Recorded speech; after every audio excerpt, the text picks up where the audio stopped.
Assalamualaikum warahmatullahi wabarakatuh.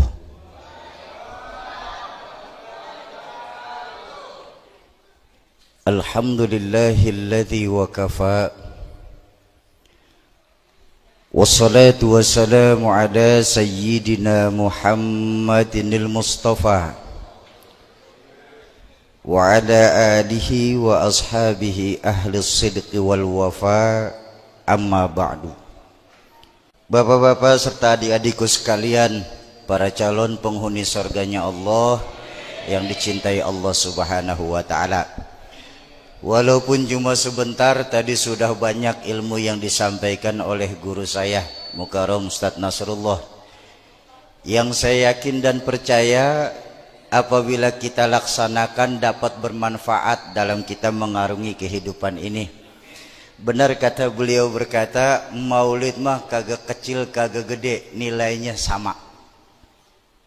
Pertanyaannya, apakah kita bisa mengambil hikmah dari peringatan maulid kita malam hari ini?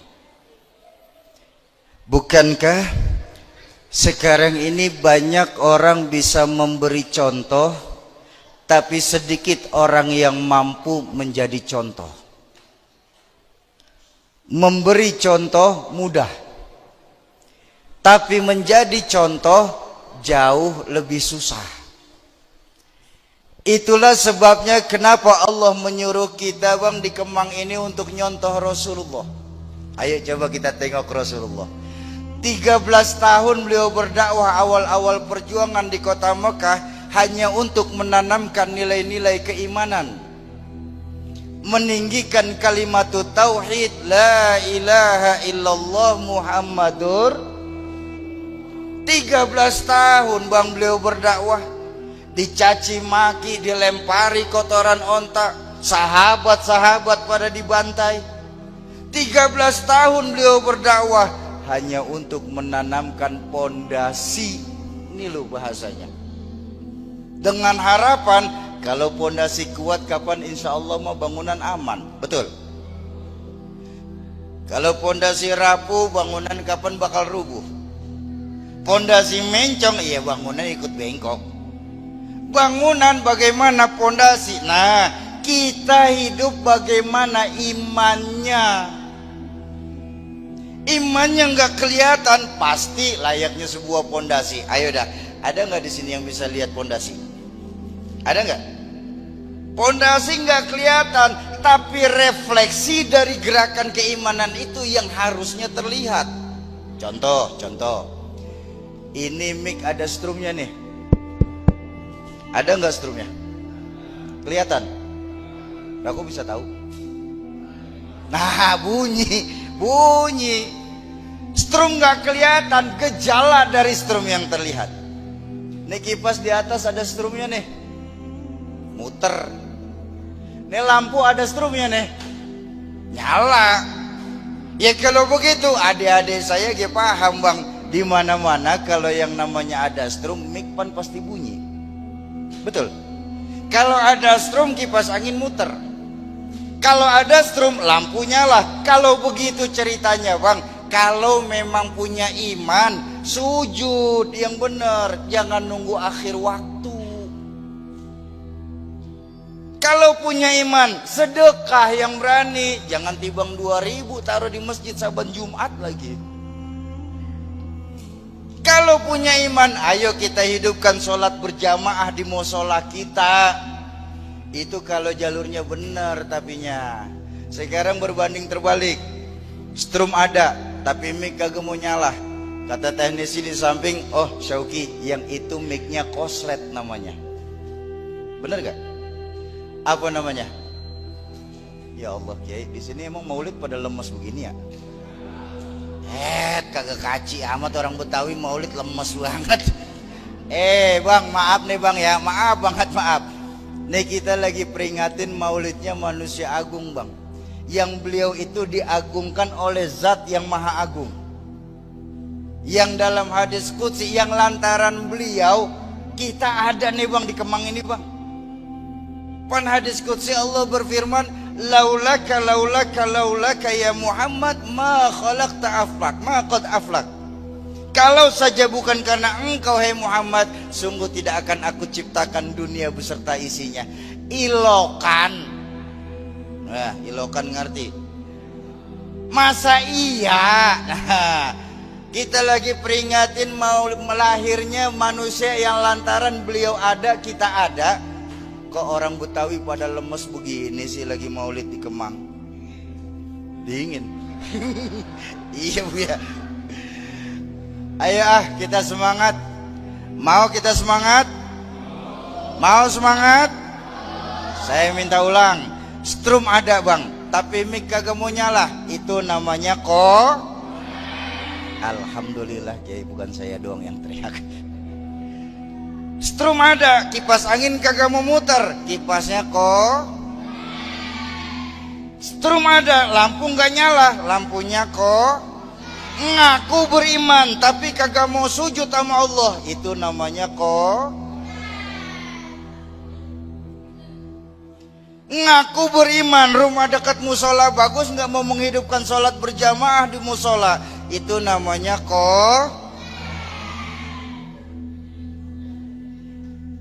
Ngaku beriman, punya uang pelitnya 17 setan, itu namanya koret. Koslet, koret itu apa sih yang bisa kita contoh dari baginda Nabi? Bukankah baginda Nabi ini yang paling hebat akhlaknya bang? Betul? Bahkan akhlaknya ini dipuji sama Allah. Kira-kira kalau Allah yang udah muji, apalah artinya pujian kita manusia biasa ini? Betul? Wa innaka la'ala khuluqin azim, bahwa engkau hai Muhammad sungguh memiliki budi pekerti yang sangat baik. Allah yang muji, apalah artinya? Bukan Rasulullah yang perlu kita yang butuh Rasul. Ya, ada berapa akhlak Nabi?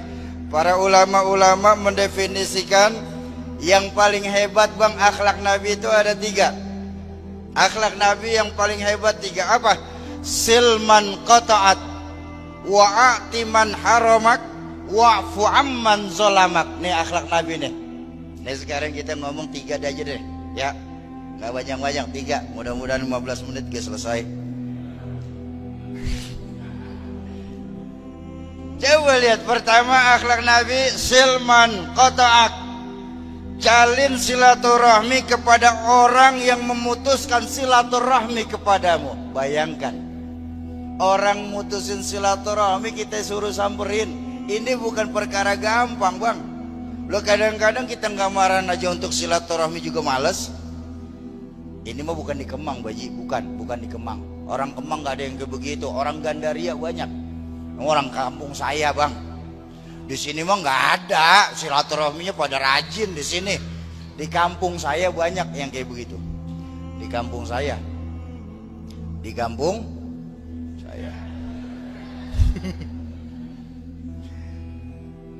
Ini kan sekarang ini bang, tingkat silaturahmi kita ini sudah mulai langka dan mahal adanya. Langka, mahal. Rasulullah mengajarkan kalau kita mau ini, ayo jalin silaturahmi. Panglima Besar Jenderal Sudirman dulu pernah mengajarkan begini, Islam kalau mau besar harus kuat. Islam kalau mau kuat harus bersatu. Tapi nggak mungkin Islam bisa bersatu tanpa ada jalinan silaturahmi di antara kita. Pentingnya nilai silaturahmi nih. Sekarang udah kagak bang. Dengan kemajuan teknologi sekarang ini, silaturahmi lewat gadget sekarang ini, sehingga tidak ada lagi hilangnya keberkahan silaturahmi dalam kehidupan kita tanpa kita sadarin. Padahal kita ini, apalagi orang Betawi, masih banyak Betawi sini. Apalagi Betawi bang, untuk silaturahmi seharusnya nomor 1. Dulu orang tua saya ngajarin nih pentingnya silaturahmi. Kalau kita mau kuat nih, kata orang tua saya, Allah yarham Ki Zainuddin MZ, Kalau kita mau kuat di Kemang ini harus kayak 5 jari bang. Nih 5 jari ini bang, kalau dia kuat, rukun, kompak, bersatu, apa yang gak bisa dipegang? Betul apa betul? Makan cepet, naik motor kenceng, ya, main badminton enak. Kadang-kadang tengah malam kita susah tidur, ngumpulin orang berempat main gaplek. Tuh 5 jari tuh kalau kompak tuh. Tapi kalau 5 jari ini centang perenang, merasa dirinya paling hebat, maaf, jempol nih jari paling gede dari 4 jari lainnya nih. Tapi coba abang makan pakai jempol doang, dah 3 hari kagak habis-habis. Ayo dah kita ngomongin 5 jari nih. Ini jari apa nih? Jempol. Ini siapa jempol nih? Ini Umaro nih, pemerintah. Islam kalau mau kuat di Kemang, Islam kalau mau kuat di Jakarta, bahkan Islam kalau mau kuat di Indonesia, harus ada pemimpin-pemimpinnya yang konsekuen mempertaruhkan jabatan buat agamanya.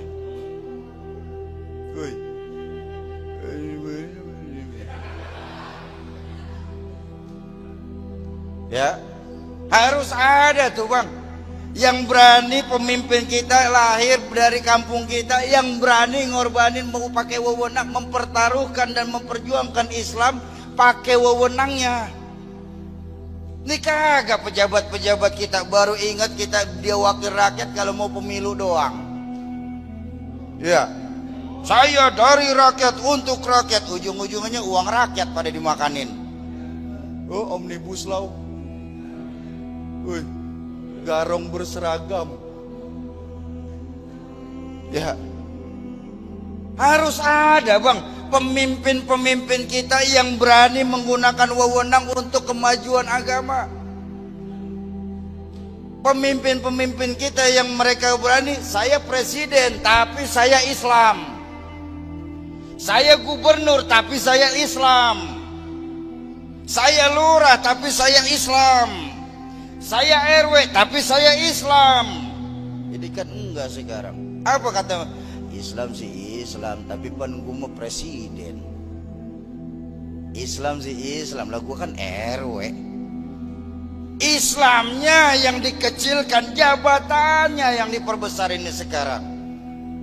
Tuh harus ada pemimpin-pemimpin nanti ini di masa yang akan datang yang berani menggunakan jabatannya untuk kemajuan agama. Setuju? Capek bang kita bang, selalu aja dibohongin sama para pejabat-pejabat yang ada sekarang ini. Ya, sebelum jadi aja rajin banget ngamalin ayat kursi, entak jadi ayatnya dihilangin, rebutan kursi pada.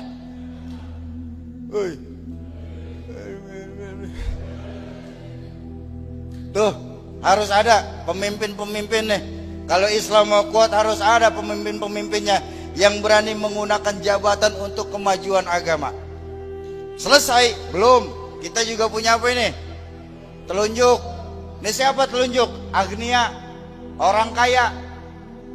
Kita nih bang Islam kalau mau enak di Kemang bang, harus ada bang orang kayanya yang berani mengeluarkan harta untuk kemajuan agama. Ya, ini bikin maulid begini pak, maaf pak, nggak cukup pakai takbir. Allahu Akbar, jeleng sound system turun dari langit, kagak. Lah kudu nyewa juga bang. Harus ada bang. Di Kemang nih orang banyak, orang kaya mau banyak. Alhamdulillah. Loh banyak banget ya kaya orang kaya di Kemang ini ya. Orang dermawan yang dikit. Ya biarin loh gua ngomong turu-turu bang. Lah emang apa? Orang kaya banyak, orang dermawan yang sedikit. Kenapa? Karena kedermawanannya orang kaya pak merupakan satu mutiara yang sudah mulai diangkat sama Allah. Dan tanpa disadarin bapak abang-abang sekalian, kita nih bang sebagai manusia kadang-kadang suka lupa sama janji Allah. Makanya kita nggak mau jadi orang yang dermawan. Padahal kapan Allah udah janji dalam Al-Quran, man jaa bil hasanah falahu asyru amthaliha siapa yang berbuat satu kebaikan Allah akan lipat gandakan 10 kali lipat. Sekali berbalas 10. Ada teman saya bang, teman saya emang rada ngaco. Dia nanya sama saya, Sauki, apa bang, Tuhan pelit amat ya? Masya Allah, saya bilang, lah pelit ngapa bang? Lah itu cuma dibalas 10. Katanya Allah maha kaya, kok cuma dibalas 10 doang? Nggak adil Allah nih, Allah nggak maha kaya kalau gitu, kalau cuma dibalas 10. Saya bilang, bang, Allah itu maha mengetahui kadar keimanan makhluknya. Saya bilang, model keimanan kita nih pada umumnya bang, keimanan model pedagang yang tak ngeluarin duit aja buat sedekah, kali-kali aja gue untung. Nah, kali-kali aja untung. Makanya Allah balas cuma 10 bang, sesuai zonder calo. Lah calo 10% jatahnya ya, calo 10%. Tapi kalau kita mau belajar sama baginda Nabi, di mana satu kebaikan Allah akan lipat gandakan mi'ata marrah, 100 kali lipat. Bayangin, 100 masih kurang juga bang. Buka riwayat dari Sayyidina Utsman bin Affan, di mana satu kebaikan Allah akan lipat gandakan alfu marrah, 1000 kali lipat. Kalau 1000 masih kurang juga, tenang bang, masih ada janji Allah. Apa janji Allah? Bonusnya, wallahu yudha'ifu limai, Allah akan nambahin kepada siapa saja yang dikehendaki. Kenapa sih kita masih takut untuk berbuat kebaikan? Kenapa sih kita masih takut untuk ngeluarin duit kita di jalan Allah? Harta yang kita keluarin di jalan Allah itu bang, itu yang nanti akan jadi penerang lubang kubur kita. Woi, kenapa saya berani ngomong? Nih, saya ngajak tos-tosannya aja dah. Kalau emang abang kagak percaya iman kita kayak pedagang, saya ngajak tos-tosan aja dah. Entar besok hari Jumat, umpama hari Jumat, pada sholat Jumat kan? Sholat, yang sholat. Lah iya yang sholat, lah yang kagak mau molor. Asik udah kita ke masjid. Yang biasa orang masjid kita nih di Jakarta, entar lagi sholawatan ada kotak tuh lewat. Ini kita tahu bang, di kantong kita ada duit 100, 50, 10, 20, 5.000, 2.000. Berapa yang kita masukin ke kotak? Ya udah nggak usah pakai ngomong-ngomong banyak dah. 2.000 mau masuk sorga. Sorga mana 2.000 bang? Sorga udah naik. Sorga 2.000 penghinaan. Harus ada bang, orang kaya ini kemang nih yang berani mengeluarkan harta untuk kemajuan agama. Lagian apaan aja bang, saya mau bilang apaan aja, kalau yang nunjuk orang kaya selesai urusan, kagak lama-lama. Percaya nggak? Sauki ngapa? Nanti musola Baitun Naim tuh dibangun jadi masjid ya. Itu kalau yang nunjuk orang kaya selesai nih musola jadi masjid bang. Bener? Coba model kita orang kagak punya duit nunjuk-nunjuk. Orang tekuk, kagak model bang kita menunjuk-nunjuk. Lah kapan pepatah ngajarin orang kaya selalu benar, orang miskin kebagian salah. Orang kaya selalu benar, orang miskin kebagian salah. Kenapa? Karena ada cerita, ada orang kaya lagi kumpul di tengah orang banyak. Dia sakit perut, maaf, dia kentut. Dut, orang kaget. Aduh, bapak sehat ya? Sehat katanya. Apa? Kaya. Coba model kita bang kentut barangan, mampus lu, bangke lu. Letih bang kentut aja kita masih salah bang, pugu soal duit. Tuh harus ada tuh generasi kita nih bang yang ada di Kemang harus ada orang kayanya yang berani ngeluarin harta untuk kemajuan agama. Majelis taklim, pengajian itu bakal jalan enak kalau ditopang sama orang kaya. Saya ulang, majelis taklim, pengajian itu bakal enak jalannya kalau ada orang kayanya bang. Udah kalau ngandalin jamaah kan payah. Yang ngaji 3 pojokan, atau ngempet, atau uap, ini pules. Ada depan main handphone doang. Harus ada orang kayanya yang berani ngeluarin harta untuk kemajuan agama. Selesai? Belum. Kita punya apa ini? Jari tengah. Siapa ini? Ini guru-guru kita nih, para ulama kita nih. Ini beliau adanya di tengah. Ini jari paling serius nih, kagak bisa diajak bercanda nih jari. Bener-bener nggak ada bocah sweet pakai jari tengah gitu.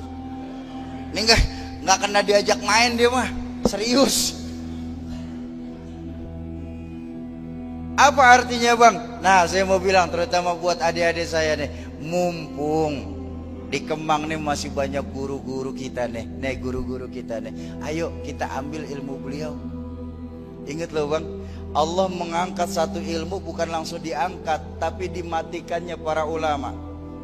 Di 2 hari yang lalu, 2 orang kiai besar Allah angkat sudah. Kiai Haji Fakhrul Razi Ishak dan Kiai Haji Nurul Anwar LC. Tuh, ya. Dan sisi lain, selain Allah angkatnya para ulama kita apa? Minat belajar kita tentang agamanya juga udah mulai malas. Ini kan sekarang maaf guru, maaf ya, maaf banget.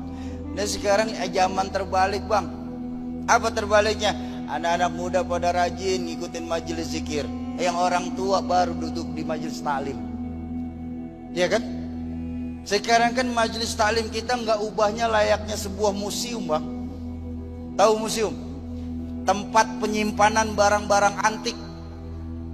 Yang ngisi masjid sama musola rata-rata 50 tahun ke atas. Barang antik udah apkiran. Nyengir tapi mikir nih ya. Ini nyata bang. Sauki, iya bang. Emang salah anak-anak muda ngikut zikir? Enggak salah, cuman terbalik. Seharusnya orang tua kita yang rajin datang ke majelis zikir. Anak-anak muda kita duduk di dalam masjid ngikut pengajian majelis taklim. Lah kalau anak-anak muda kita kebangetan asik zikir bang, sudah ketentuan dalam Al-Quran, ala bidzikrillahi tatmainul qulub, dengan berzikir akan bikin hati tenang. Bayangin kalau anak-anak muda Kemang hatinya kebangetan tenang. Jadi generasi pemalas, kerjaannya cuma nunggu keajaiban dunia sambil nungguin sambil ngitungin jikalau. Lah wiritannya jikalau andai kata umpama misalnya. Nggak, kalau anak muda kita jiwanya kebangetan tenang bang, ya Allah ya Rabbana, persis orang Betawi dah punya rokok sebungkus aja mageretan, duduk depan tabunan dah, adem banget udah, mbari nyingsot tutit aman banget udah. Sementara orang tua kita rajin sekarang ngikutin majelis taklim. Maaf bang, orang tua kita maaf sekali guru, maaf sekali pak, paling sisa umur 5-6 tahun lagi ke depan. Alim sedikit mati, ilmu hilang. Ini yang terjadi sekarang ini. Oke lah anak-anak muda kita sekarang ini rajin belajar agama, nggak punya guru, belajarnya membah Google. Lah ngajinya mau ustazah YouTube. Makanya jangan heran orang sekarang ini banyak tahu tapi nggak pernah tahu banyak. Banyak tahu tapi nggak tahu banyak. Soal ini tahu, soal ini tahu, soal ini tahu, konfrontir. Lah gue juga katanya Ji. Orang sekarang bang baru ngaji bab katanya galaknya setengah hidup. Udah kalau setengah lagi hidup kan setengah lagi mati. Iya. Ini nggak boleh, itu nggak boleh, ini haram, itu haram, ini bid'ah semua dolalah. Yang dolalah adanya di neraka. Orang sekarang gampang banget masukin ke neraka. Ke neraka punya bapak moyangnya. Maulid dikata bid'ah. Lah dia sendiri pada ngerayain ulang tahun. Iya. Yasin tahlil Katanya nggak ada tuntunannya. Makanya sekarang malam Jumat di Kemang udah jarang yang yasin tahlilan di masjid sama musola. Ngirimin Fatihah keruh, katanya kagak bakal nyampe. Kita punya saudara kayak begitu, saya ditanya, Sauki, apa Pak? Saya pengen kepastian aja. Pastian apa? Memangnya ruh dibacain Fatihah pahalanya nyampe? Nyampe Pak. Apa dalilnya Sauki? Nggak usah pakai dalil Pak, sekarang gini aja dah, Bapak mati duluan, ntar saya kirimin Fatihah. Kalau kagak nyampe balik lagi nggak apa-apa, saya bilang. Dan dia kagak mau. Ini sekarang kan begitu, apa-apa dalil berdasarkan Quran hadis. Makanya kita beruntung punya ulama bang, sehingga hukum-hukum dalam ahlus sunnah wal jamaah itu bukan cuma 2 tapi 4. Apa? Quran, hadis dan sunnah, ijma' sama qiyas. Ini sekarang udah enggak, orang memakai mengembalikan lagi kepada Quran dan sunnah. Padahal di tengah-tengah kita masih banyak guru-guru. Orang belajar agama udah nggak pakai guru. Padahal Tuan Syekh Abu Yazid Al-Bastami berkata, orang yang belajar agama nggak ada gurunya, maka gurunya setan. Ini hati-hati nih, hati-hati bang. Dalam belajar agama, sanad keguruan merupakan sesuatu yang mutlak. Karena agama ini nggak bisa berdasarkan katanya, harus ada sanad keguruannya. Kalau ada orang nanya sama saya mau berani jawab Kiai. Alhamdulillah saya berani jawab. Oke, ya, kamu belajar agama di mana? Saya bilang, dari sekian banyak guru-guru saya ngambil 2 sanad mulia. Pertama dari orang tua sekaligus guru saya, Allah yarham Kiai Zainuddin MZ. Yang kedua dari Kiai Haji Nur Muhammad Iskandar. Kiai Zainuddin ngajinya dari mana Sauki? Dari sekian banyak gurunya Kiai Zainuddin MZ, saya ngambil 2 sanad mulia. Pertama dari Allah yarham Kiai Haji Idam Khalid. Yang kedua dari Allah yarham Mu'alim Syafi'i Hazami. Kiai Idam Khalid ngajinya dari mana Sauki? Dari sekian banyak gurunya Kiai Haji Idam Khalid, termasuk salah satu kawan seperjalanannya Kiai Haji Wahid Hashim, ketemunya di Mbah Hashim Asy'ari Tebu Ireng. Mbah Hashim ngajinya dari mana Ji? Dari sekian banyak gurunya Mbah Hashim Asy'ari, ketemu termasuk salah satu kawan seperjalanannya Kiai Haji Ahmad Dahlan pendiri Muhammadiyah, ketemu di Syekhona Khalil Bangkalan. Syekhona Khalil Bangkalan ngajinya dari mana Ji? Dari sekian banyak guru Syekhona Khalil Bangkalan, nanti berkerucut kepada satu Syekh Arsyad Al-Banjari. Syekh Arsyad ngajinya dari mana? Terus sampai ketemu di 4 mazhab fikih utama, Imam Maliki, Imam Hanafi, Imam Syafi'i dan Imam Hambali. Kita orang Kemang kebanyakan menggunakan mazhab Imam Syafi'i. Imam Syafi'i ngajinya dari mana Soki? Dari sekian banyak gurunya Imam Syafi'i, saya ngambil 2. Pertama dari Imam Malik, yang kedua dari Imam Waqi'. Di atas Imam Waqi' sudah ketemu di tabi'in yang ngajinya dari para tabi'in. Tabi'in ya tentu dari sahabat ngajinya. Sahabat ya tentu dari Nabi ngajinya. Nabi ya dari Jibril dikasih ini. Jibril ya langsung dari Allah Subhanahu. Ini harus perlu bang. Kalau saya ceritain semua bang sanad keguruan saya sampai subuh kagak kelar kita. Cuman alhamdulillah sanad keguruan saya mutawatir. Apa yang saya sampaikan bisa saya pertanggungjawabkan. Ini kagak sekarang. Lu ngaji dari siapa? Katanya. Ini mumpung nih bang masih banyak ulama-ulama di tengah-tengah kita. Mumpung nih ilmu masih ada di tengah-tengah kita. Ayo sebaik-baiknya kita gunakan beliau-beliau ini bang, untuk ngejagain Islam di tempat kita. Dan ulamanya pun bukan ulama-ulamaan. Cari ulama yang sanad keguruannya juga mutawatir, sambung menyambung sampai ketemu di baginda Rasulullah Sallallahu Alaihi Wasallam. Ini jangan sampai enggak bang. Hati-hati ini. Hati-hati. Sehingga sekarang ini kita bang di Jakarta udah banyak banget dipecah belahin. Ayo jujur. Ini kan sekarang ini bang, sekarang ini di 2020 ini sangat berasa banget bang, bahwa kita sekarang sedang berpacu dalam agama melodi-melodi. Agama. Ada teman saya nanya, Sauki, apa bang? Berarti belajar dari internet jelek dong? Saya bilang bukan jelek bang. Internet itu cuma alat. Sama kayak pisau. Pisau kapan alat ya? Pisau itu bang tergantung siapa yang megang bang. Kalau pisau yang megang guru saya, paling banter leher ayam bang yang kepotong. Tapi kalau yang megang preman pasar, jangan tibang leher ayam, leher temennya sendiri bisa digorok. Pisaunya sama, cuman lantaran orang yang megang berbeda, itu yang bikin fungsi pisau jadi berbeda. Teknologi begitu.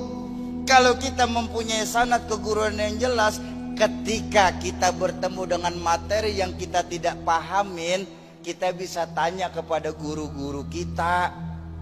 Ya, internet nggak semua bagus, tapi juga nggak semua jelek. Kalau kita punya sanad keguruan, internet itu bang bisa mempercepat pencarian, ya, mempermudah pencarian. Kayak sekarang guru-guru kita nggak perlu nenteng-nenteng kitab berat-berat, ngapa? Tinggal buka saja mau nyari bab apa, tuh internet. Bapak-bapak dan ibu-ibu serta abang-abangku sekalian, para calon penghuni surganya Allah yang dicintai Allah Subhanahu wa taala. Mumpung di tengah-tengah kita di Kemang ini masih banyak ulama-ulama. Ya.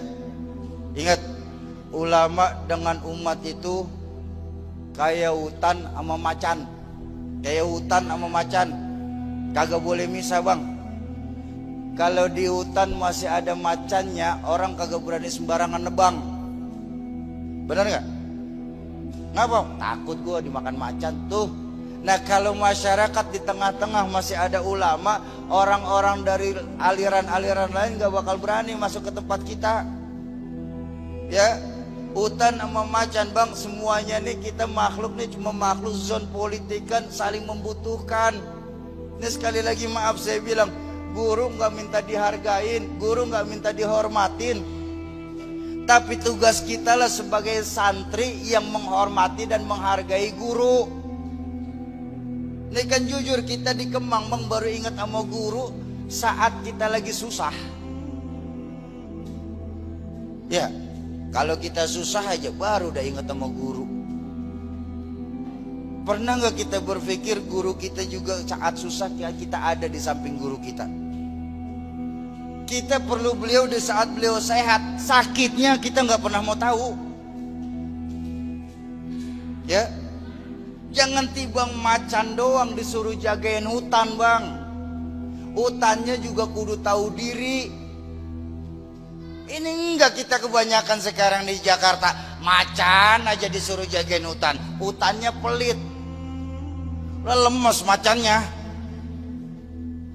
Ya.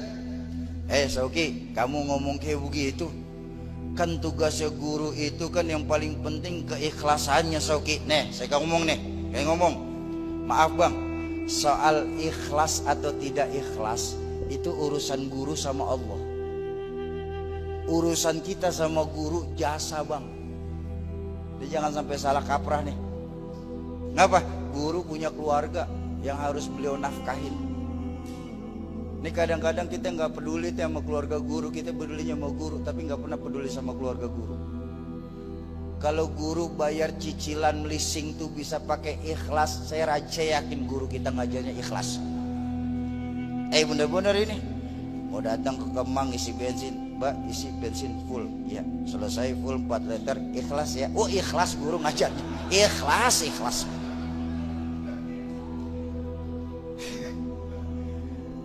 Mumpung nih bang, di tengah-tengah kita masih banyak ulama, yuk kita bikin kita hormatin beliau. Tugas kita lah sebagai santri, sebagai murid untuk menghormati guru-guru kita, untuk memuliakan guru-guru kita. Kenapa? Al ulama'u warasatul anbiya. Kalau kita nggak bisa ketemu Nabi, nih kita bisa ketemu dengan guru-guru kita ini. Tuh jari tengah.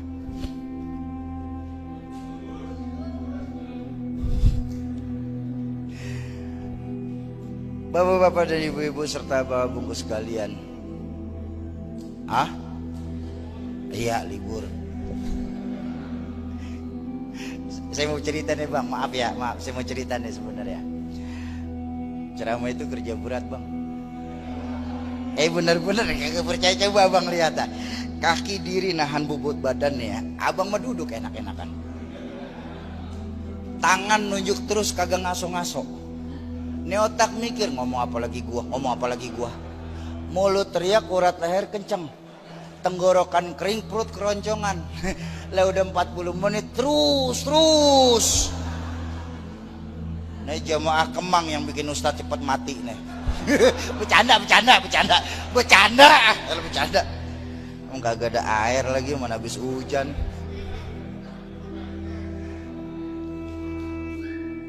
Tuh, jari tengah. Ayo, kita nih bang sebagai murid, mumpung guru-guru kita masih ada. Ayo kita muliakan beliau. Kita enggak ketemu zaman Nabi, kita enggak ketemu zaman tabi'in. Alhamdulillah, makasih guru. Ah, ini ada isinya kagak sih? Lebening amat nih air. Dulu. Oh, buat naro cupang. Bercanda bang.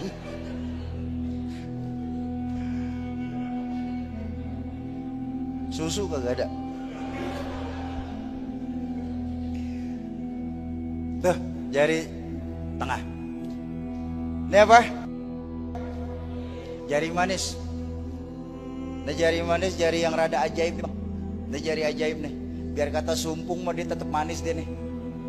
Siapa jari tengah? Nih, adik-adik saya, generasi muda kita nih di sini nih. Kenapa? Karena maaf, semua harapan pasti kembalinya kepada pemuda. Betul. Harapan bangsa pemuda, harapan negara pemuda, harapan agama pemuda, harapan pemudi. Lah iya, masa jeruk makan jeruk? Belum pernah saya dengar guru-guru saya pada cerita para kakek-kakek harapan bangsa. Kagak pernah. Kalau namanya udah harapan itu pasti kembalinya pemuda. Kalian, para pemuda, ingat bahwa Allah tidak akan menghapuskan Islam dari dunia, pasti bang. Tapi maaf, tidak ada satupun janji Allah, tidak ada satupun jaminan dari baginda Nabi, Islam masih bakal ada di Kemang ini kalau generasi muda kita mulai dijauhkan dari agama. Strategi agama-agama lain bang untuk menghilangkan Islam dari Kemang ini nggak perlu pakai naruh bom untuk membunuh habis orang Kemang bang.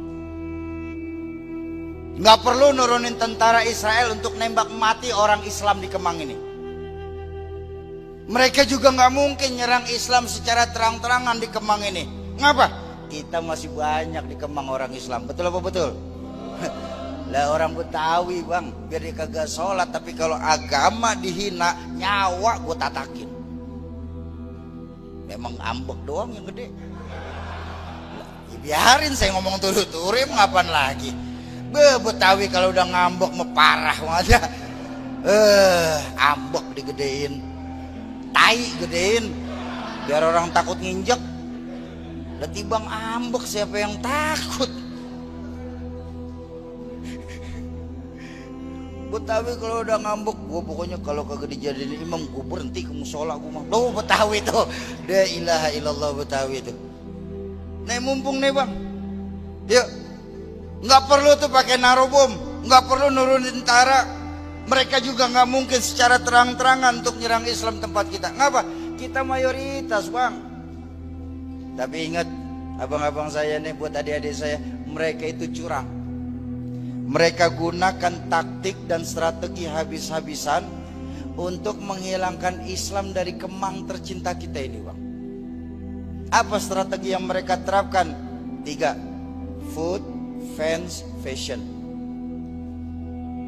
Food, yang namanya makanan, boleh kita tengok sekeliling kita. Mulai dari fried chicken, spaghetti, pizza, hamburger, hotdog, french fries, susah gue ngomongnya.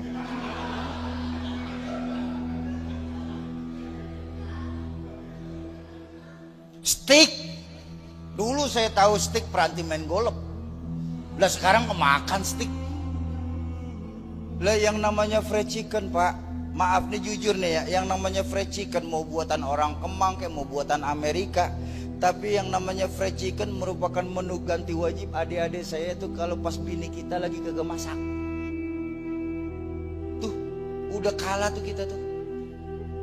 Sementara makanan tradisional orang Kemang atu-atu hilang sekarang ini.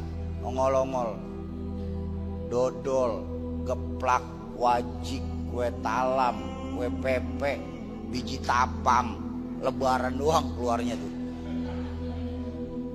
Udah mulai langka tuh makanan kayak gitu, dongkal. Coba, iya mulai. Dari makanan kita nggak bisa bertahan. Dari makanan adik-adik saya udah kalah, Bang. Bagaimana kita mau bicara hal yang lebih luas? Food. Yang kedua, fans. Tingkat kesukaan adik-adik saya tentang tokoh-tokoh. Gampangnya begini dah. Tingkat pengetahuan anak-anak kita sekarang, Bang, tentang agamanya kapan udah mulai rendah banget. Saya bilang tadi, selain diangkatnya ulama-ulama sepuh kita, minat belajar anak-anak kita sekarang tentang agama juga udah mulai turun. Makanya jangan heran berapa banyak nasib pondok pesantren, yayasan pendidik Islam di Kemang ini, nasibnya kapan la yamutu wa la yahya. Kagak bermutu lantaran kurang biaya. Kenapa bisa kayak begitu? Ya biarin, udah malam, ngapa sih ngomong serius-serius. Kenapa bisa kayak begitu, Bang? Pondok pesantren bangkrut, yayasan pendidikan Islam pada gulung tikar, menyedihkan nasibnya. Karena maaf, Pak, tanpa disadarin kita sebagai orang tua ikut berperan, Pak, atas bangkrutnya yayasan pendidikan Islam di Kemang ini. Kita sekarang nggak bangga lagi anak-anak kita titipin pesantren. Kita nggak senang lagi anak-anak kita masukin di yayasan-yayasan pendidikan Islam. Yang kita bangga apa? Anak-anak kita masuk di sekolahan-sekolahan bonafit walaupun notabene-nya punya non-muslim. Padahal kalau kita mau berpikir jernih sebentar saja, Bang, untuk apa kita punya anak pinter tapi kalau calon kafir? Bukankah baginda Nabi mewanti-wanti, idza mata ibnu Adam in qata'a amaluhu ila thalathin. Kalau anak cucu Adam meninggal dunia, terputus amaliyahnya kecuali 3. Ilmu yanfa, shadaqatan jariyah, wa waladun salih ayyad'ulah. Ilmu yang bermanfaat, sedekah yang diterima, dan doa anak soleh yang mendoakan orang tuanya ketika meninggal dunia. Doa anak soleh. Lah kalau anak kita nggak kita didik jadi soleh, Bang, jangan heran, Pak, ketika nanti bapak meninggal dunia, masuk ke dalam kuburan bapak di ngajinya pakai MP3. Nah, anak kita kagak bisa ngaji. Ya, jangan pernah berharap punya anak yang soleh dan solehah kalau kita sebagai orang tua tidak bisa bersikap soleh dan solehah di hadapan anak-anak kita. Mimpi, Pak, kita punya anak di Kemang nih generasi Qurani. Kalau kita sebagai orang tua embung baca Quran di hadapan anak-anak kita. Dan maaf, jangan pernah berharap musola masjid di Kemang ini bakal dipenuhin anak-anak muda untuk sholat berjamaah kalau kita sebagai orang tua tidak bisa bawa anak-anak kita masuk ke musola dan masjid yang ada di tempat kita ini. Fans, tingkat kesukaan akan tokoh-tokoh agama. Kalau bapak masih nggak percaya, besok kebetulan libur, tanya sama bocah babang sekalian. Silahkan tanya sama anak kita. Tong, bocah, apa, Pak? Siapa nama 10 sahabat yang mendapatkan jaminan sorga dari Allah? Siapa itu Salahuddin Al-Ayyubi? Bagaimana sejarahnya Abdurrahman bin Auf? Yang kayak begitu. Yang lu tahu apa kalau begitu? Atta Halilintar, Mbak. Ini maaf, tahadusan bin ni'mah, Bang. Tahadusan bin ni'mah. Dulu kami anak dari Allah yarham, kalau ditanya sama teman-teman orang tua kami, Bang, ketika saya ditanya sama teman-teman ayah, Sauki, iya Pak, kamu besar ingin seperti apa? Pengen seperti siapa? Saya ingin seperti Pangeran Diponegoro, Pak. Lain waktu nanya lagi, kamu besar ingin seperti siapa? ingin seperti tuanku Imam Bonjol, Pak. Sisi lain, kamu besar ingin seperti siapa? Ingin seperti Sayyidina Ali bin Abi Thalib, Pak. Coba anak-anak kita sekarang, kamu besar mau jadi apa? TikToker.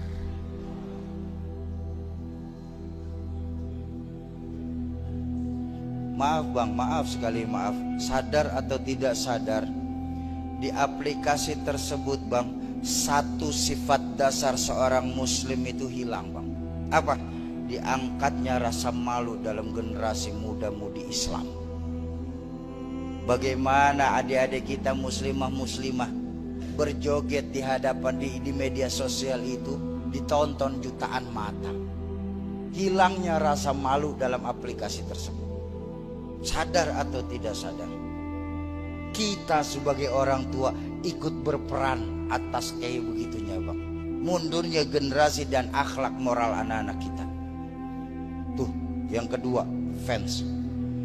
Yang ketiga apa? Fashion. Gaya berpakaian adik-adik saya sekarang ini, anak-anak muda kemang. Ya Allah, ya Rabbana, prihatin bang. Yang laki-laki nggak bangga pakai sarung, nggak senang pakai baju koko, nggak girang pakai kopiah. Malah tetangga saya tuh kalau saya saban berangkat ngaji ngomong mulu, bang mau kemana? Mau ngaji. Emang gak gerah pakai begituan mulu? La haula wala quwata. Gerah katanya bang. Iya saya tanya, lah kalau kayak begini kamu bilang gerah, yang bagus bagaimana? Nih bang, yang lagi saya pakai. Saya lihat dari atas sampai bawah, masya Allah, celana kedodoran pada dipakein. Nah kalau celana di mana, pinggang di mana, apa namanya? Lah ya kedodoran. Lah mana ujungnya sempit banget tuh, celana pensil. Saya lihat masukinnya pakai kresek gitu. Itu yang laki, itu yang laki bang. Yang perempuan lebih prihatin bang.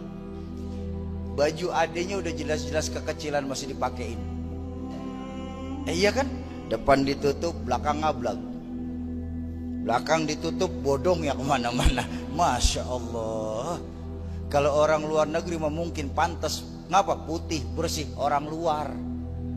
Orang Betawi ditepak ngebul pak. Belagu-belaguan pakai baju kayak begitu. Saya nggak salahin. Mungkin adik-adik saya muslimah-muslimah itu lupa bahwa baginda Nabi sudah mewanti-wanti lebih dari 14 abad yang lalu. Apa sabda beliau? Nisaun kasiyatun ariyat mailat mumilat. Seorang perempuan yang apabila mereka berpakaian tapi telanjang. Pakaian tapi telanjang. Ini muslimah-muslimah kita sekarang banyak yang kayak begini.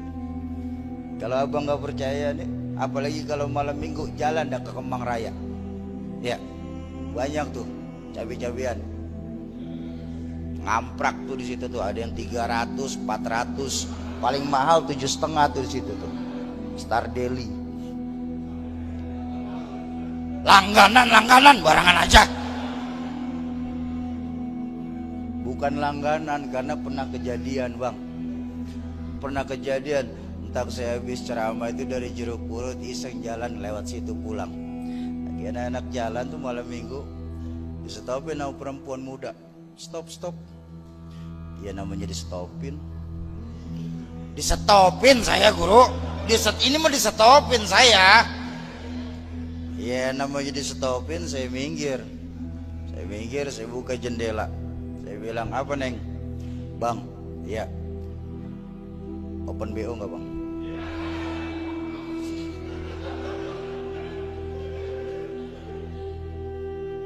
Saya bilang, neng, iya bang. Lu mau kebangetan lo neng? Lah kebangetan ngapa saya? Neng, gue masih pakai peci neng. Baju koko belum gue copot neng. Jelek-jelek begini mah orang manggil saya mah katanya ini ustadz neng. Masa ustadz lu ajak main begini kebangetan banget lu neng. Saya bilang, omongan saya dibalikin bang. Apa kata tuh perempuan? Iya bang, Saya tahu abang Ustaz, oh kelihatan kok bang dari pakaiannya bang. Makanya saya mau kasih diskon.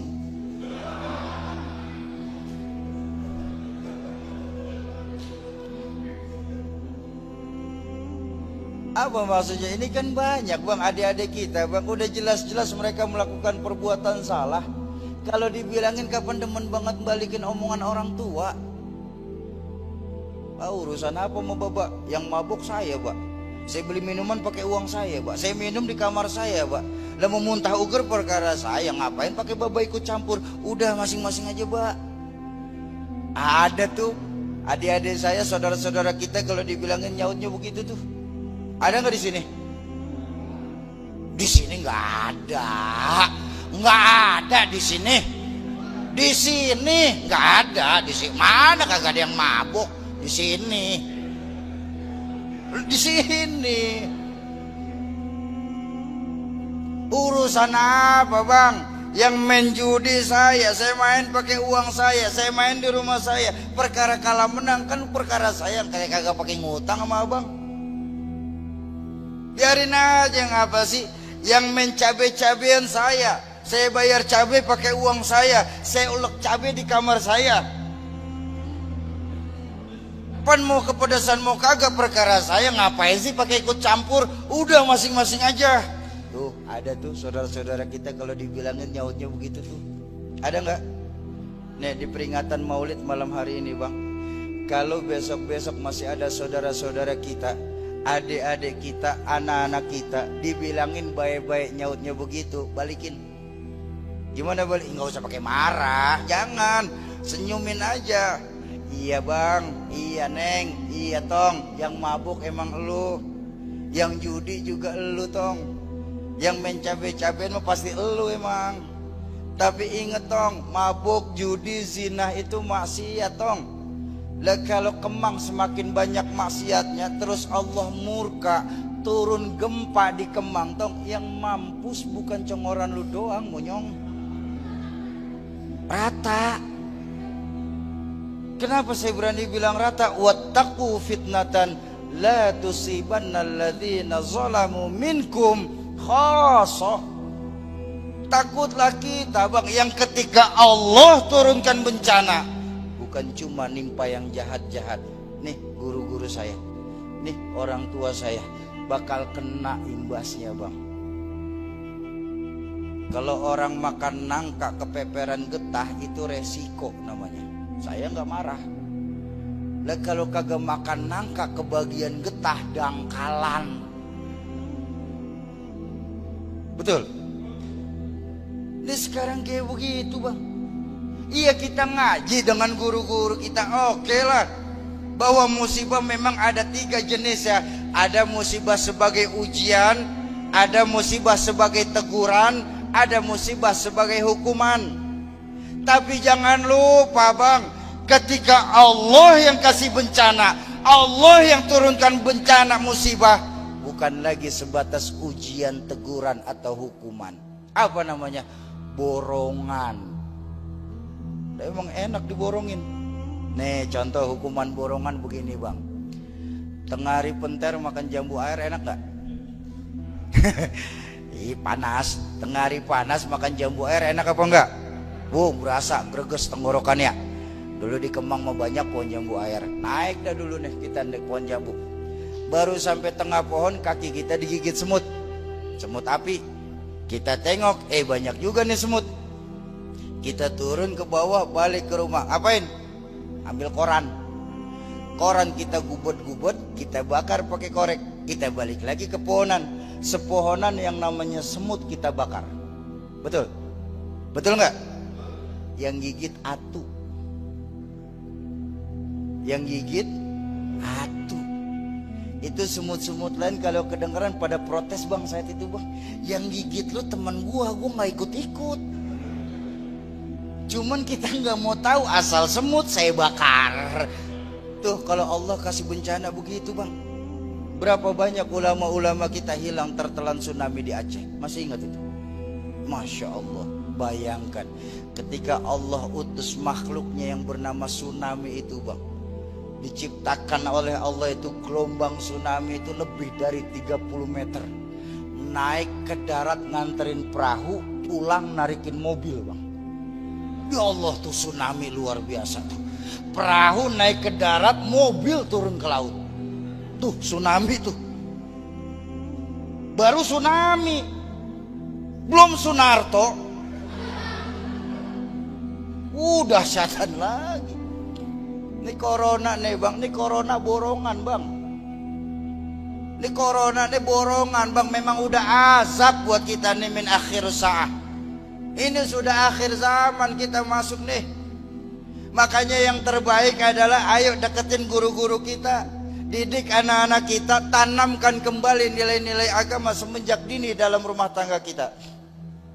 Tuh, seorang perempuan yang apabila mereka berpakaian tapi telanjang, tidak nutup auratnya, tidak menjaga kehormatannya, menata rambutnya sedemikian rupa sama menyerupai punuk unta, waru'usahunna kalbukhtil ma'ilat, menata rambutnya sama menyerupai punuk unta. Model perempuan kayak begitu nanti di yaumil akhir, jangankan mereka melihat sorga, baunya nggak akan mereka cium. Na'udzubillah tsumma na'udzubillah. Padahal wangi sorga Bang, 500 tahun perjalanan sudah bisa tercium wanginya sorga. Bukankah kita ngaji sama guru-guru, nanti ketika kita niti sirat, ngelewatin sirat, jembatan yang satu rambut masih bisa dibelah 7, saking kecilnya tuh jembatan. Itu waktu yang akan ditempuh 1500 tahun perjalanan Bang. 500 tahun terakhir kita sudah bisa mencium wanginya sorga. Ayo udah pikirin baik-baik, kira-kira sorganya dulu apa wanginya dulu yang kecium? Wanginya dulu. Ada teman saya lagi Bu ya, ngaco, emang teman saya banyak banget yang ngaco Bang. Teman saya nggak nanya langsung, Sogi, iya Bang, kalau cerita jangan pakai ngadi-ngadi, apa sih? Apa ngadi-ngadi di sini? Iya itu, lo kalau cerita yang nyata dikit, yang realitas dan yang masuk logika. Saya bilang emang apa Bang? Gak mungkin Sauki, kita tuh buniti jembatan sirat 1500 tahun. Lo kita ini juga hidup di dunia, kalau nyontoh Nabi cuma 63. Masa sih ngelewatin jembatan Siratul Mustaqim itu 1500 tahun? Siapa yang bikin jembatan Siratul Mustaqim memangnya? Siapa pemborongnya? Pemborongnya katanya. Saya bilang, nah ini dia nih orang emang kalau ngajinya separuh-paruh. Dia bilang, Bang, yang namanya agama ada yang bisa dinalarkan, tapi juga banyak yang gak bisa dilogikakan. Kalau dalam agama semua bisa dilogikakan, maaf, itu bukan agama. Apa? Ilmu pengetahuan.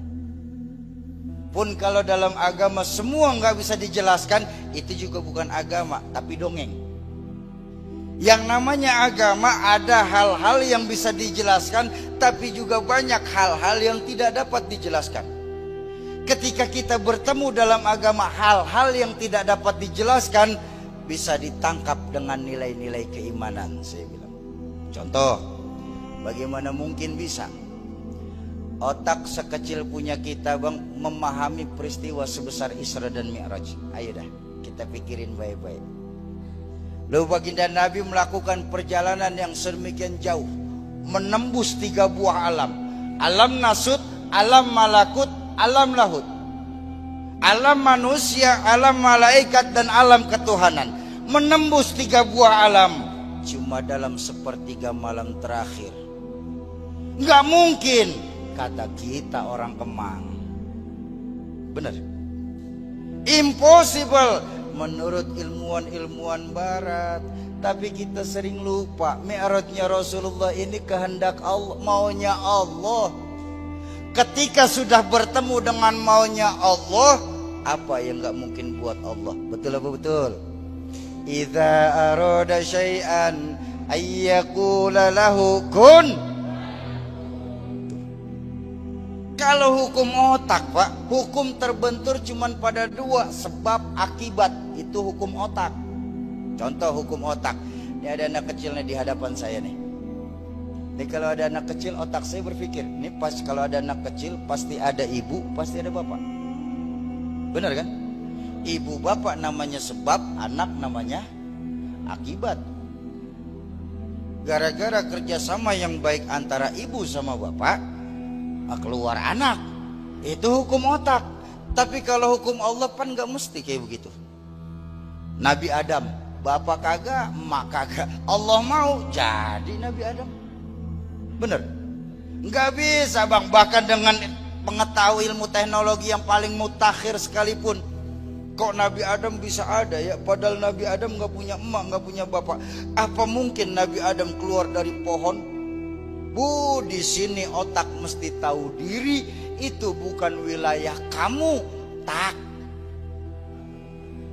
Otak. Nabi Adam, Nabi Isa, bapak kagak, emak ada. Jadi nggak? Jadi. Apalagi Nabi Isa, gampilan lagi bang Nabi Isa mah.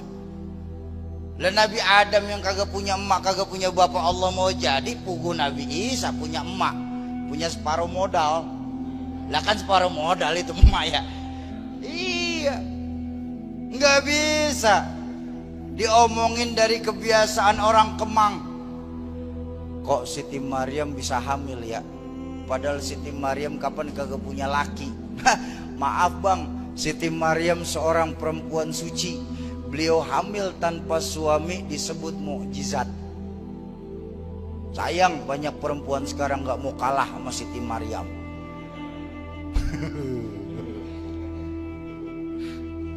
Ya, tuh didik adik-adik saya, generasi-generasi muda Islam di Kemang ini. Karena biar bagaimanapun di pundak mereka lah tanggung jawab Islam masih ada atau tidak di tempat kita ini. Jari manis. Terakhir apa? Kelingking. Ini siapa nih? Ini jari ajaib nih. Dari semua jari ini paling ajaib nih bang. Ini kelingking biar dia kecil, wilayah operasinya kapan paling luas nih? Ke kuping masuk, ke hidung muat. Dulunya saya ayam susah bertelur. Siapa kelingking? Ini perempuan nih. Makanya saya bilang dari tadi, untuk pemuda terutama pemudi muslimah, jagain baik-baik. Jagain baik-baik. Karena apa? Karena dari mereka lah akan tumbuh generasi-generasi muda Islam kita. Ya, tuh 5 jari. Ayo kita jalin silaturahmi kita. Ingat, saya bilang tadi, kita nih makhluk zon politikan, saling membutuhkan satu sama lain. Sombong kita bang, kalau berasa hebat sendiri, berasa pintar sendiri, berasa bisa sendiri. Apa ntar kalau kita mati kita bakal jalan ngubur sendiri? Betapapun hebatnya kita tetap memerlukan orang lain dalam lingkungan kita, dalam kehidupan kita. Betul? Apa mentang-mentang saya malam hari ini bisa ceramah di musola tercinta kita ini? Wow, terus saya pakai paling-paling. Semua jamaah musola Baitun Naim harus ngaji sama saya ya. Yang gak ngaji sama saya nanti Islam yang gak bener. Setan saya bang. Kenapa? Betapapun hebat saya ngomong bang, 2 jam menggelegar, berkobar, membakar. Yang dengerin kagak ada. Hebat apa enggak? Paling kata teman-teman pejabat tuh, Haji Kiki udah lama begitu ya. Ayo kita jalin silaturahmi, kita jalankan kehidupan apa sunnah-sunnah baginda Nabi. Yang paling hebat apa? Kita jalin silaturahmi di antara kita. Setuju? Yang kedua, wa'atiman haramak, beri kepada orang yang berbuat bakhil kepadamu. Ya Allah ya Rabbana. Kan yang enak orang pelit kita pelitin lagi ya. Iya. Orang pelit kita pelit. Sekarang saya tanya, di sini bang di Kemang ada nggak yang demen sama orang pelit? Ada nggak? Ya walaupun kadang-kadang kita juga suka pelit, tapi tidak ada satupun kita yang suka dengan orang pelit. Nah sekarang ini yang terjadi adalah kita lebih sering memikirkan penyakit jasmani, tapi lupa memperhatikan penyakit rohani. Padahal penyakit jasmani dokternya banyak. Benar. Dan paling-paling resiko penyakit jasmani mati. Jantung mati, diabetes mati, gagal ginjal mati. Tapi belum pernah ada sejarahnya penduduk neraka ditanya, kenapa masuk neraka? Jantung saya. Nggak ada. Penyakit dunia itu bang, penyakit jasmani itu bang, hanya menghancurkan dunia, tidak sampai mencelakakan akhirat. Tapi penyakit rohani, penyakit jiwa, dunia kita dijauhin, akhirat kita celaka.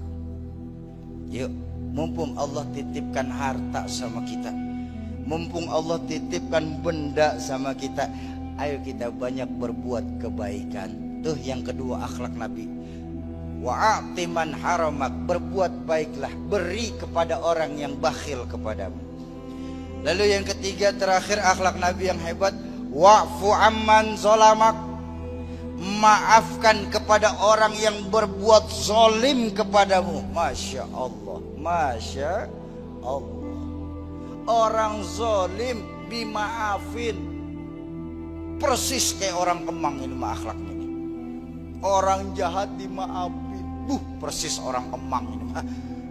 Orang Kemang tuh kalau udah dijahatin sama orang sambar geledek. Bapak-bapak dan ibu-ibu serta bangga sekalian, para calon penghuni surganya Allah yang dicintai Allah Subhanahu wa taala. Ayo kita hidupkan sunnah-sunnah baginda Nabi. Ini kita malam lagi peringatin maulidnya baginda Nabi. Man sanna sunnati, barang siapa yang menghidupkan sunnahku maka mereka dari golonganku. Dan orang yang tidak menghidupkan, tidak senang dengan sunnah-sunnahku, faman raghaba an sunnati falaysa minni. Orang yang tidak senang menghidupkan sunnah bukan dari golonganku, kata baginda Nabi. Jujur bang, hidup ini bang, kalau tanpa dua hal ini, sia-sia kita tinggal di dunia. Tanpa dua hal ini, mubazir kita tinggal di Menteng, di Kemang ini. Apa? Ridho Allah dan syafaatul uzmah dari baginda Rasulullah sallallahu alaihi wasallam. Tanpa dua hal ini, mubazir kita tinggal di sini. Benar bang? Betapapun abang punya uang 2 miliar. Banyak apa dikit 2 miliar? Banyak 2 miliar. Tapi kalau Allah kagak ridho, kapan kagak enak tuh duit rasanya.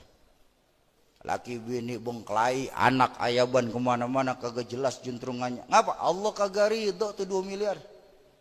Tapi walaupun kita cuman punya 6 miliar, asal lah emang saya salah. Lah 2 miliar Allah kagak ridho, 6 miliar Allah ridho, pilih mana? Lah 6 miliar lagi tiba ngayal doang pakai protes. Dan yang kedua syafaatul uzmah dari baginda Rasulullah sallallahu alaihi wasallam. Ya, cuman untuk mendapatkan syafaat ini bang, ingat, syafaat ini bukan ujuk-ujuk bang. Untuk mendapatkan syafaat ini harus ada jalannya. Kenapa? Syafaat itu bang, ibaratnya begini, kita punya sarung, peranti sholat, sarung kita bolong. Nah, syafaat itu nambel bang sarung kita supaya bisa dipakai sholat. Jadi kagak ujuk-ujuk, sholat kagak, sholawat kagak, maulidan kagak, ngaji kagak. Oh ya Rasulullah, saya mengharapkan syafaatmu. Lah kata Nabi juga, syafaat dari mana lu? Lah sholat kagak apa kagak. Jadi syafaat itu bukan tujuan utama bang. Syafaat itu menambah timbangan kita nanti di yaumil mizan. Bapak-bapak dan ibu-ibu jamaah ma'asyiral muslimin dan muslimat, para calon penghuni surganya Allah yang dicintai Allah Subhanahu wa taala. Terakhir sama-sama kita baca suratul Fatihah. Kita tujukan kepada orang tua kita, guru-guru kita, keluarga, sahabat dan kerabat kita yang terlebih dahulu mendahulukan kita. Khusus manijtama'ahuna bisababihim kulluh. Satul khas Al-Walid Ki Haji Zainuddin MZ. Mudah-mudahan wasilah Fatihah Allah lapangkan kubur beliau-beliau. Allah jadikan kubur beliau-beliau sebagai taman dari taman surga. Yang kedua untuk kita semua, orang tua kita, guru-guru kita, keluarga, sahabat dan kerabat kita yang malam hari ini sedang kurang sehat. Wabil khusus untuk Uminda Umi Haja Siti Khalilah, mudah-mudahan wasilah Fatihah dan keberkahan dari majelis maulid Allah angkat segala penyakitnya, Allah sembuhkan tanpa kurang satu apapun. Yang ketiga, untuk kita semua yang hadir di majelis maulid malam hari ini. Majelis maulid ay majelis ilmu.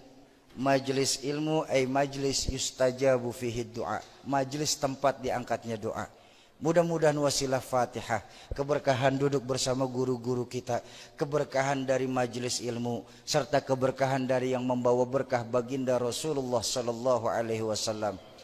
Yang sedang ada hajat, Allah percepat qabul hajatnya, Allah gampangkan segala urusannya, Allah luaskan rezekinya, Allah jadikan anak keturunan kita sebagai anak keturunan yang saleh dan salehah, serta Allah jadikan rumah tangga kita sebagai rumah tangga yang sakinah mawaddah warahmah.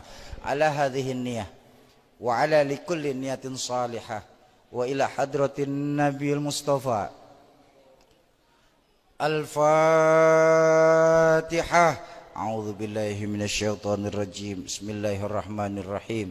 Alhamdulillahirabbil alamin. Arrahmanir rahim. Maliki yaumiddin. Iyyaka na'budu wa iyyaka nasta'in. Ihdinas siratal mustaqim. Siratal ladzina an'amta 'alaihim ghairil maghdubi 'alaihim waladdallin. Amin. Kesimpulan malam hari ini buat kita bawa pulang masing-masing adalah intan yang paling mahal, mutiara yang paling berharga itu nilai-nilai keimanan. Jaga iman kita baik-baik, tapi jangan cuma jaga Bapak Ibu, warisin sama anak cucu kita nanti. Tanamkan kepada anak-anak kita, tong bocah, zaman boleh berganti, tapi keyakinan jangan sampai mati ya. Neng, masa silakan berubah Neng, tapi akidah jangan sampai goyah Neng. Kenapa?